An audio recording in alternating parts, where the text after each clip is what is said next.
हाँ ना। नॉक करके सलाम करो और फिर सब्र करो। और सिर्फ 3 दफा सलाम करो।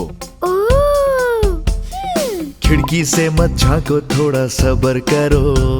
बस थोड़ी देर और रुकिए, हम बस अभी आए। सॉरी वेट करना पड़ा, आइए तशरीफ लाइए। थैंक यू सूफी। सबके साथ हमेशा अच्छे से रहो। अच्छे मेहमान बनो, हमेशा ये बात याद रखो बच्चों। यम्मी, सब कुछ बहुत मजे का है। Thank you so much Umar, तुम चाहो तो और खा लो। अल्हम्दुलिल्लाह। उमर, हाना, आओ साथ खेलें। ओके। सूफी, क्या मैं इस रोबोट के साथ खेल सकती हूँ? पर इसके साथ तो मुझे खेलना है।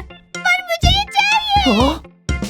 हाँ ना, गुस्सा ना करो, ना करो लड़ाई, क्योंकि ये टॉय सूफी के हैं, तुम्हारे नहीं। सूफी अच्छे मेजबान बनो, चलो आगे बढ़ो और अपने सारे खिलौने शेयर करो उनके साथ। आओ खेलें, सबके साथ अच्छे से रहना चाहिए। और अपनी चीजें एक दूसरे से शेयर भी करना चाहिए। आप लोग भी ऐसे ही करते हैं ना? बहुत अच्छा लगा, दोबारा भी आइएगा।